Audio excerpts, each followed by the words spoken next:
ठीक है।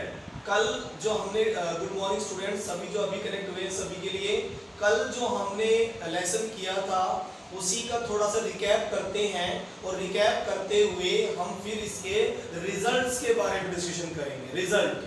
रिजल्ट्स के बारे में, यस आकाश, बिल्कुल रिजल्ट के बारे में डिस्कशन करेंगे कि कैसे क्या रिजल्ट हुआ 1857 के रिवोल्ट के बाद, क्या रिजल्ट हुआ, कैसे ये फिनिश हो गया, किस तरह से क्या रिजल्ट रहा। ओके, तो देखिए 1857 का रिवोल्ट, वैसे तो डेट जो मीटिंग डिसाइड की गई थी, आप देखो मैं लिखी हुई मैंने डेट वहां पे 31 मई को रिवोल्ट एक साथ होना था, डिसाइड किया गया था कि 31 मई को 1857 में सब जगह से एक साथ रिवोल्ट होना चाहिए, और एक साथ अगर विद्रोह हुआ तो ब्रिटिशर्स इस चीज को संभाल नहीं पाएंगे और फिर उनको जो है संभाल नहीं पाएंगे और उनको जाना पड़ेगा, फिर उनको इंडिया से जाना पड़ेगा। ठीक है, तो इस तरह से ये हुआ। लेकिन 31 मई का किसी ने इंतजार नहीं किया, 31 मई का किसी ने भी इंतजार नहीं किया और उसके बाद ये रिवोल्ट हो गया। ठीक है, 31 मई का किसी ने इंतजार नहीं किया। एक मिनट बेटा, किस तरह से रिवोल्ट अलग अलग जगह से शुरू हुआ, डेट तय हुई थी, डेट जो सेट हुई थी वो 31 मई था। देखो बोर्ड के लास्ट में कोने पे लिखा हुआ है कि मीटिंग हुई है और जो एक साथ रिवोल्ट करने की जो डेट थी वो 31 मई 1857 था। लेकिन किसी ने भी डेट का इंतजार नहीं किया। जब ये डेट सेट हुई थी नागपुर में नाना साहिब की जगह पर, नाना साहिब के एरिया में ये डेट सेट हुई थी, वहां पर ही मीटिंग हुई थी। उस मीटिंग में तय हुआ था कि सारे लोग मिलकर रिवोल्ट करेंगे। रानी लक्ष्मीबाई झांसी से हैं, वो भी मिलकर एक डेट पर 31 मई को रिवोल्ट करेंगी। ग्वालियर से और नागपुर से नाना साहिब, बिहार से कुंवर सिंह और बहादुर शाह जफर, ये सारे लोग एक साथ मिलकर रिवोल्ट करेंगे। ठीक है, ओके, ये तय हुआ था। लेकिन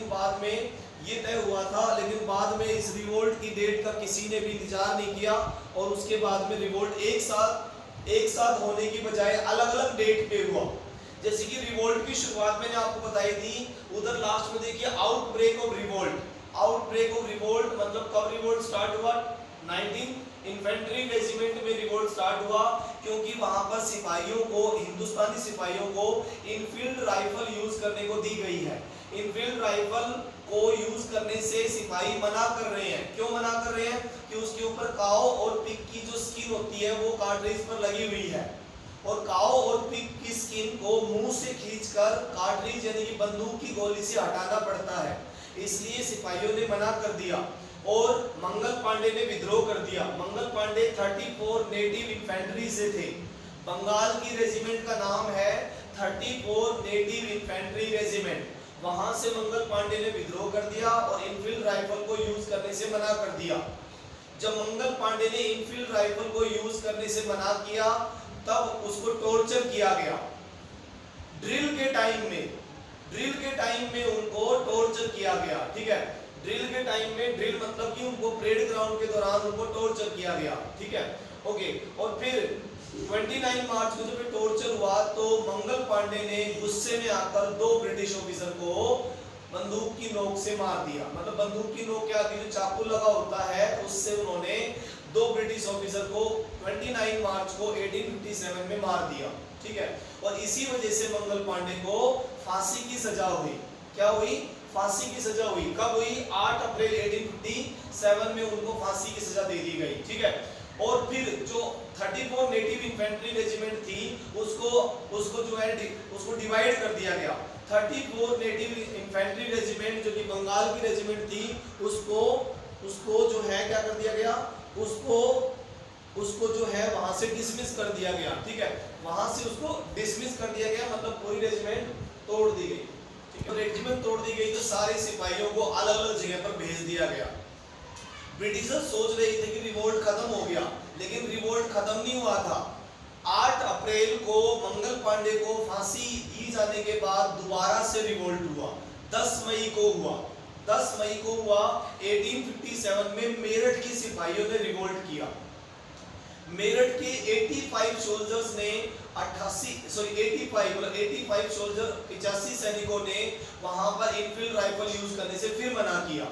देखो उससे पहले तो मंगल पांडे ने मना किया है, 34 इन्फेंट्री रेजिमेंट वेस्ट बंगाल, वेस्ट बंगाल से उन्होंने मना किया। लेकिन यहाँ पर तो मेरठ यूपी की बात कर रहा हूं मैं, वो डेट अलग थी 29 मार्च था और ये डेट अलग है 10 मई है। ठीक है, एक महीने से भी ज्यादा गैप हो गया है। 29 मार्च और 10 मई में एक महीने से ज्यादा गैप है। ठीक है, एक महीने बाद फिर 10 मई को रिवोल्ट हुआ मेरठ में। 85 सोल्जर्स ने वहां पर इनफील्ड राइफल को यूज करने से मना कर दिया और मना करने के बाद वो वहां पर तोड़फोड़ मचाते हुए उस मेरठ रेजिमेंट में उन्होंने जगह जगह पर जो ब्रिटिश रिकॉर्ड ऑफिस थे उनको आग लगा दी और आग लगाते हुए वहां पर ब्रिटिश सोल्जर्स को मारा है और ब्रिटिश ऑफिसर्स को मारा है और वहां से वो निकल पड़े और तोड़फोड़ मचाई। और जो सिपाही जो कि प्रिजनर्स जो बंद थे यानी कि जो कैदी बंद थे मेरठ की जेल में, मेरठ की रेजिमेंट में जो जेल बनी हुई थी वहां पर जो सिपाही कैद थे उनको भी छुड़वाया गया और वहां से फिर वो 11 मई को बहादुर शाह जफर से मिलने के लिए वो मेरठ के सिपाही जिन्होंने 10 मई को रिवोल्ट किया था वो बहादुर शाह जफर से मिलने के लिए दिल्ली चल देते हैं और 11 मई को वो बहादुर शाह जफर से दिल्ली में लाल किले में मिले। ये वही बहादुर शाह जफर है जिसको लॉर्ड डलहौजी ने लास्ट मुगल किंग डिक्लेयर किया था और ये कहा था लॉर्ड कैनिंग और लॉर्ड कैनिंग ने उसको लास्ट मुगल कहा था और लॉर्ड कैनिंग ने उनको लास्ट मुगल कहा था। उसके बाद कोई उसके बच्चे जो है मुगल बादशाह नहीं कहलाएंगे और लॉर्ड डलहौजी ने उनको लाल किला खाली करने के लिए कहा था। लॉर्ड डलहौजी ने उन्हें लाल किला खाली करने के लिए कहा था क्योंकि मुगल बादशाह बहादुर शाह जफर सेकंड वो कहाँ रहते थे, वो लाल किले में रहते थे तो उनको लाल किला छोड़कर कहीं और जाने के लिए कहा गया था। ठीक है, ओके, सभी बच्चों को वही क्लियर हुआ। अब 11 मई को दिल्ली पहुंच जाते हैं। 10 मई को तो हुआ था मेरठ में रिवोल्ट। देखो मेरठ का रिवोल्ट मैंने यहाँ पर दिखाया है, मेरठ रिवोल्ट दिखाया है। कब हुआ था ये? 10 मई को। 10 मई को मेरठ में रिवोल्ट हुआ 1857। कितने सिपाहियों ने किया था? 85। ओके बेटा, यस ठीक है, थैंक यू। तो 1857 में 10 मई को मेरठ से उन सिपाहियों ने, कितने सिपाही थे? 85 सोल्जर्स और बाद में ये ज्यादा हो गए थे, बाद में ये ज्यादा हो गए थे। 10 मई को जो स्टार्ट किया था मेरठ से, ठीक है, फिर मेरठ से होते वो दिल्ली पहुंच गए। दिल्ली पहुंच गए वो, दिल्ली में बहादुर शाह जफर को वो राजा बनाना चाहते थे क्योंकि सिपाहियों को ये यकीन था, मेरठ के सिपाहियों का, कि भाई अगर बहादुर शाह जफर को किंग बनाया जाए तो सारे लोग हमारा साथ देंगे। उन सिपाहियों को ये यकीन था कि अगर बहादुर शाह जफर को एज ए किंग हम एक्सेप्ट करते हैं और वो हमारी लीडरशिप करे, बहादुर शाह जफर हमारे लीडर बन जाएं तो सब लोग हमारा साथ देंगे और हम ब्रिटिशर्स को आसानी से उखाड़ फेंकेंगे। इसीलिए वो दिल्ली पहुंच गए। अब बहादुर शाह जफर तो बहुत बूढ़े हो चुके थे, बहादुर शाह जफर तो 82 एज के थे, 82 एज के थे, वो तो बहुत बूढ़े हो चुके थे, लेकिन फिर भी उन्हें मना लिया गया, फिर भी उन्हें एज ए लीडर बनने के लिए मना लिया गया और 11 मई को वो बहादुर शाह जफर से मिले। सिपाही जो मेरठ से आए थे वो बहादुर शाह जफर को कितने तारीख को मिलते हैं? 11 मई को। अगले दिन वो रातों रात घोड़े पर सवार होकर बहादुर शाह तक पहुंचे थे। मेरठ के सिपाही घोड़े पर सवार होकर मेरठ से दिल्ली पहुंच गए थे रातों रात, ठीक है, और यहाँ पर बहादुर शाह जफर को उन्होंने लीडर बनाया और बहादुर शाह जफर ने फिर 12 मई को लीडरशिप करते हुए उन्होंने दिल्ली पे कब्जा किया और दिल्ली पर उन्होंने स्पीच दिया। दिल्ली के लाल किले में सब लोगों को इकट्ठा किया, लेटर्स भेजे गए, मुखियाओं को, जमींदारों को, सबको लेटर भेजे गए और सारे लोग साथ देते हैं बहादुर शाह जफर को क्योंकि सब लोग दुखी थे, ब्रिटिशर से सब लोग दुखी थे, इसीलिए सब लोगों ने बहादुर शाह जफर का साथ दिया और वो सोचने लगे कि बहादुर शाह जफर अगर दोबारा से मुगल राजा बन जाए तो ब्रिटिशर्स को निकाल देंगे और हमें हमारा राजपाट दोबारा मिल जाएगा। चाहे हमें बहादुर शाह जफर के नीचे ही काम करना पड़े, चाहे बहादुर शाह जफर हमारा राजा रहे, लेकिन ब्रिटिशर्स नहीं रहने चाहिए। बहुत सारे जमींदारों और मुखियाओं का ये मानना था कि अगर ब्रिटिशर्स यहाँ से निकाल दिए जाएं, यस हाँ, एक बार दोबारा रिपीट कर रहा हूँ कि बहादुर शाह जफर को राजा बनाने के पीछे यही टारगेट था सिपाहियों का कि सिपाही ये सोच रहे थे कि बहादुर शाह जफर अभी भी लास्ट मुगल राजा है, बहादुर शाह जफर सेकंड अभी भी लास्ट मुगल बादशाह है। हाँ जी, हाँ जी, ठीक है, ओके, हाँ ठीक है, ओके, हाँ ओके। उसके बाद में 12 मई को जब बहादुर शाह जफर ने लीडरशिप की तो दिल्ली उनके कब्जे में आ गई। दिल्ली पूरी तरह से बहादुर शाह जफर के कब्जे में आ गई थी, ठीक है। और कब्जे में आने के बाद में दिल्ली पर उन्होंने राजपाट किया 2-3 महीने तक, मई, फिर जून, जुलाई, अगस्त, 3-4 महीने तक राजपाट किया। दिल्ली पर बहादुर शाह का जफर का राजपाट रहा था मई, जून, जुलाई, अगस्त, और सितंबर में फिर दोबारा से यहाँ पर मिलिट्री अटैक हो गया। दिल्ली में फिर बहादुर शाह जफर का जो है कैप्चर हो जाता है दिल्ली में, और दिल्ली में बहादुर शाह जफर आप कंट्रोल करते हैं, लेकिन 2-3 महीने के बाद ही वहां पर ब्रिटिश मिलिट्री का अटैक हुआ, और अटैक होने के बाद में फिर उसको कंट्रोल कर लिया गया। दिल्ली में दोबारा से अटैक हुआ, जनरल निकलसन और जनरल हडसन, इन दोनों का अटैक हुआ, और दोनों का अटैक होने के बाद 21 सितंबर को 1857 में दिल्ली दोबारा से कब्जा ली गई, ठीक है। उधर जैसे ही दिल्ली का रिवोल्ट हुआ तो फिर रानी लक्ष्मीबाई ने भी झांसी से अपना रिवोल्ट शुरू किया, ठीक है। रानी लक्ष्मीबाई ने भी झांसी से अपना रिवोल्ट शुरू किया। 5 जून को 1857 में रानी लक्ष्मीबाई ने रिवोल्ट शुरू किया 5 जून को, और फिर फिनिश कब हुआ? अगले साल 3 अप्रैल 1858। यस, ठीक है। हाँ बेटा जूम कर लो आप, 5 जून को फिर रानी लक्ष्मीबाई ने रिवोल्ट किया। ओके, ठीक है बेटा। तो देखिए 5 जून को 1857 में रानी लक्ष्मीबाई ने दिल्ली के बाद रिवोल्ट किया। यस, हाँ, दिल्ली के बाद रिवोल्ट किया, दिल्ली के बाद रिवोल्ट किया, और फिर 3 अप्रैल को 1858 में ये फिनिश हुआ। रानी लक्ष्मीबाई की डेथ फिर मई में हुई थी, अगले साल मई 1858 में। जनरल यूरोज थे वो, उन्होंने वहां पर रिवोल्ट किया, ठीक है। उसके बाद में देखिए खान बहादुर खान, ठीक है, खान बहादुर खान, ठीक है। ओके, खान बेटा स्क्रीन में बरेली से खान बहादुर खान ने रिवोल्ट किया। फिर बिहार से जगदीशपुर ने अगस्त में रिवोल्ट किया। बिहार का जो जगदीशपुर एरिया है वहां से रिवोल्ट हुआ। कहां से रिवोल्ट हुआ? बिहार के जगदीशपुर से कुंवर सिंह ने रिवोल्ट किया। कुंवर सिंह ने अगस्त 1857 में रिवोल्ट किया और अपना एरिया कैप्चर किया। कुंवर सिंह वहां के बड़े जमींदार थे, बिहार के। उन्होंने रिवोल्ट किया 1857 में अगस्त के महीने में। तो उसको कंट्रोल करने के लिए कौन सा ब्रिटिश ऑफिसर भेजा गया? विलियम टेलर और विंसेंट आयर, ये भेजे गए, ठीक है। फिर बेगम हजरत महल ने लखनऊ से रिवोल्ट किया। लखनऊ से 4 जून को, झांसी के आसपास ही। रानी लक्ष्मीबाई ने 5 जून को किया था, इन्होंने 4 जून को किया। उनके साथ साथ ही रिवोल्ट हुए। बेगम हजरत महल ने 4 जून को 1857 में रिवोल्ट स्टार्ट किया। ओके, और मार्च में फिनिश हुआ था, अगले साल मार्च में फिनिश हुआ 1858 में, ठीक है। और रानी लक्ष्मीबाई का अप्रैल में फिनिश हुआ था। तो देखिए कितने लंबे टाइम तक बेगम हजरत महल और रानी लक्ष्मीबाई ने लंबे टाइम तक रिवोल्ट किए थे। यस, ठीक है। और यहाँ पर बेगम हजरत महल के एरिया में जनरल कैंपबेल, और यहाँ पर कौन थे?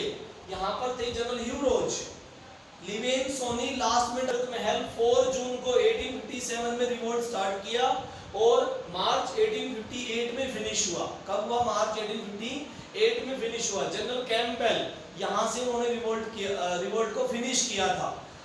अवध यानी कि लखनऊ से जनरल कैंपबेल ने खत्म किया था। इलाहाबाद से लियाकत अली ने शुरू किया।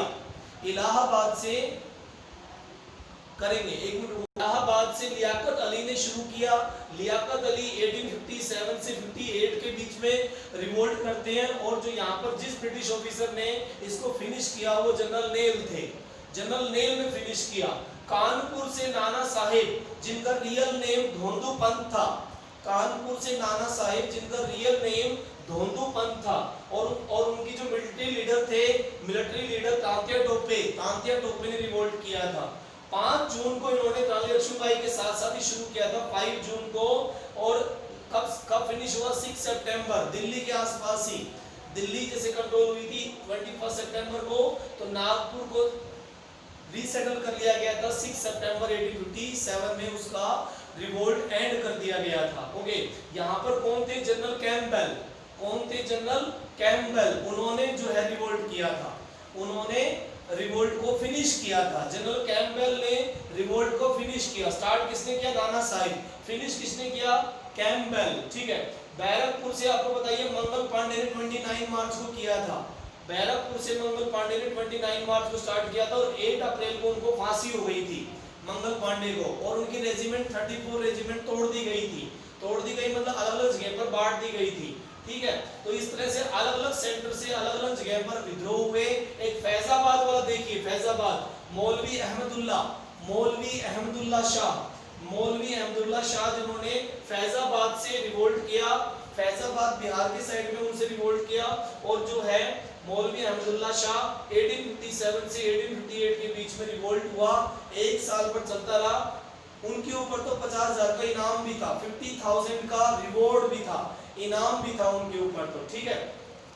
तो इस तरह से अलग अलग जगह पर रिवोल्ट हुए, अलग अलग जगह पर रिवोल्ट हुए, ठीक है। अलग अलग टाइम में अलग अलग जगह पर रिवोल्ट हुए, ठीक है। Yes, okay. रिवोल्ट फिनिश होने के बाद ब्रिटिशर्स ने सबसे पहला काम तो ये किया, हो जाएगा, एक मिनट वेट तो करो। उनका रिवोल्ट फिनिश हुआ, रिवोल्ट फिनिश होने के बाद ब्रिटिशर्स ने कंपनी रूल को फिनिश कर दिया। रिवोल्ट खत्म होने के बाद रिजल्ट ये रहा कि company rule finish, company rule को फिनिश कर दिया गया। कौन सी company? East India Company. Yes, हाँ, ओके, ठीक है। कंपनी रूल को क्या कर दिया गया? फिनिश कर दिया गया, फिनिश कर दिया गया कंपनी रूल, और उसकी जगह पर क्या लगा दिया गया? विक्टोरिया क्वीन का रूल स्टार्ट, ठीक है। रूल स्टार्ट हो गए, रूल्स स्टार्ट हो जाते हैं, ठीक है, स्टार्ट कर दिए गए, स्टार्ट, ठीक है। विक्टोरिया क्वीन का जो रूल था वो स्टार्ट कर दिया गया, ठीक है। विक्टोरिया महारानी का रूल, जो इंग्लैंड की महारानी थी, उनके रूल शुरू कर दिए गए। East India company finish, east India company rule finish हो गया। कंपनी रूल क्या हो गया? फिनिश कर दिए गए, ठीक है। ईस्ट इंडिया कंपनी के रूल फिनिश कर दिए गए। यस, हाँ। क्वीन कब इंडिया, हाँ, इंडिया में आई थी ना 1877 में, क्वीन इंडिया में आई थी, उनका दरबार लगा था उनका दरबार। महारानी विक्टोरिया इंडिया में 1877 में आई थी, उनका दरबार लगा था, ठीक है। दरबार वेस्ट बंगाल में लगा था, वेस्ट बंगाल में, कलकत्ता में दरबार लगा था, कलकत्ता में उनका दरबार लगा था। क्या लगा था? कैलकाटा में दरबार उनका लगा था। तो अब कंपनी रूल तो खत्म हो गए, और किसके रूल शुरू हो गए? विक्टोरिया क्वीन के रूल शुरू हो गए। हाँ, एक साइड थे कंपनी मर्चेंट की कंपनी थी, कंपनी जो थी वो ईस्ट इंडिया कंपनी, वो तो एक ट्रेडिंग कंपनी थी, मर्चेंटाइल कंपनी थी, उनके रूल खत्म कर दिए गए। और गवर्नर जनरल के रूल फिनिश, और उसकी जगह पर वॉइस रॉय जो कि इंग्लैंड के रिप्रेजेंटेटिव थे, इंग्लैंड से भेजे जाने लगे थे। अब किसके रूल शुरू होंगे? वॉइस रॉय मतलब कि इंग्लैंड की महारानी का रिप्रेजेंटेटिव होगा वो, मतलब वहां से वो मेंबर होगा जो कि इंग्लैंड की पार्लियामेंट का मेंबर होगा। यस, हाँ, क्योंकि कंपनी अपनी मनमानी कर रही थी, और कंपनी की मनमानी की वजह से रिवोल्ट हुआ। कंपनी मनमाने जो है टैक्स वसूल कर रही थी, अपनी मर्जी कर रही थी। कंपनी के जो लोग थे, कंपनी के जो ऑफिसर्स थे, गवर्नर जनरल, वो पैसा कमा रहे थे, और इंग्लैंड के लिए मुसीबत खड़ी हो गई थी। इसीलिए अब कंपनी रूल फिनिश कर दिए गए, east India company rule finish, और इंग्लैंड के रूल शुरू हो गए, डायरेक्ट टू इंग्लैंड। कहां से शुरू हो गए? ब्रिटेन से। ब्रिटेन रूल स्टार्ट, ठीक है, ब्रिटेन के रूल स्टार्ट कर दिए गए, ठीक है। अब 1857 के बाद गवर्नर जनरल रूल नहीं करेंगे, गवर्नर जनरल को हटा दिया गया। गवर्नर जनरल की जगह आप कौन रूल करेंगे? वॉइस रॉय आएंगे और वॉइस रॉय रूल करेंगे। ये पहला चेंज किया गया 1857 के रिवोल्ट के बाद, ठीक है, ओके। ये सबसे पहला चेंज था जो 1857 के बाद रिवोल्ट। दूसरा चेंज ये हुआ कि जो थे, ठीक है, दूसरा चेंज ये हुआ कि जितने भी चीफ्स थे, उनके चीफ्स को उनका एरिया दे दिया गया। नंबर 2 चेंज नंबर 2 चेंजेस, मैं चेंजेस की बात कर रहा हूं। पहला चेंज तो गवर्नर जनरल हट गए, कंपनी रूल भी खत्म हो गया, और विक्टोरिया रूल शुरू हो गया, और गवर्नर की जगह कौन आ गए? वॉइस रॉय आ गए, ठीक है। 1857 के बाद वॉइस रॉय बनकर आने लगे थे इंग्लैंड से। इंग्लैंड से डायरेक्ट यहाँ पर वो आते थे और वो रूल करते थे, गवर्नर जनरल फिनिश। ठीक है, दूसरा रूल ये हुआ कि जितने भी चीफ थे, जितने भी चीफ थे, किंग थे, किंग, नवाब और चीफ, और जो विलेज हेड होते थे, विलेज हेड और जो विलेज हेड्स थे, और जो है चीफ्स होते थे,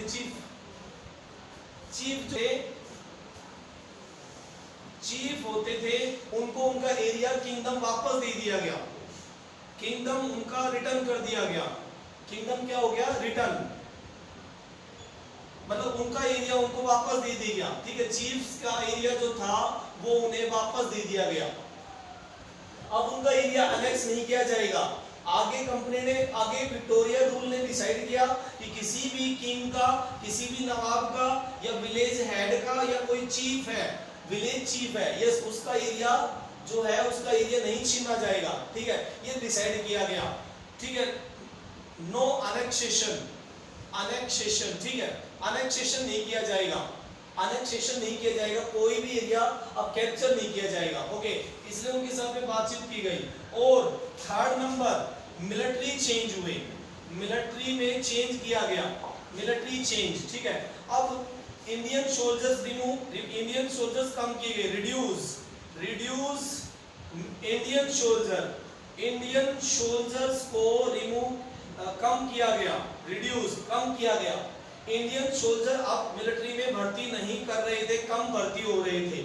और हाँ, आ जाएगी बेटा, आ जाएगी। इंडियन सोल्जर्स को रिड्यूस किया गया। और अब कौन इसमें रिक्रूट होंगे? ओनली रिक्रूटमेंट, रिक्रूटमेंट जो होगी वो किसकी होगी? रिक्रूटमेंट केवल और केवल किसकी होगी?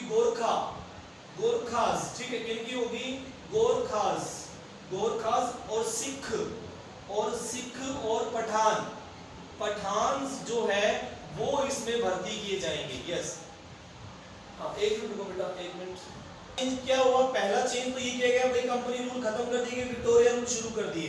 दूसरा चेंज क्या किया गया कि विलेज किंग और जो नवाब है और विलेज हेड है और चीफ का जो एरिया है उसको, उस किंगडम को वापस रिटर्न कर दिया जाएगा, उसको वापस दे दिया जाएगा। यस, हाँ, वैसे भी सुनाई तो दे रहा था। ओके, कोई बात, वापस दे दिया जाएगा और कोई एनेक्सेशन नहीं होगा। अब आगे कोई एरिया कब्जाया नहीं जाएगा। ठीक है, ये डिसाइड किया गया। और तीसरा जो चेंज था 1857 18 क्रांति के बाद का चेंज, कि मिलिट्री के अंदर चेंजिंग किए जाएंगे। जो हिंदुस्तानी सिपाही भर्ती किए जाते थे उनको कम कर देंगे, इंडियन सोल्जर्स को कम किया जाएगा और यूरोपियन भर्ती किए जाएंगे। अगर इंडियन भर्ती भी करने पड़ते हैं तो वो गोरखा, सिख और पठान भर्ती किए जाएंगे, सिर्फ और सिर्फ ये भर्ती किए जाएंगे। ठीक है, ओनली रिक्रूटमेंट जो होगी वो इनकी होगी। बिहार से, अवध से सिपाही नहीं भर्ती होंगे, ना वेस्ट बंगाल से भर्ती होंगे, ना बिहार से भर्ती होंगे और ना अवध से होंगे, क्योंकि इन्होंने तो रिवोल्ट किया था। हाँ, लक्ष्मीबाई को उनकी झांसी नहीं मिली। यस, हाँ, गोरखा जो थे नेपाली होते थे, गोरखा वो होते थे नेपाल के, नेपाली होते थे गोरखा, नेपाली और हिमाचली, नेपाल के और हिमाचल के। ठीक है, मतलब रानी लक्ष्मीबाई को उसका एरिया वापस, मतलब रानी लक्ष्मीबाई तो मरी गई थी, झांसी के जो बचे हुए जो चीफ थे, हाँ, उनको दे दिया गया।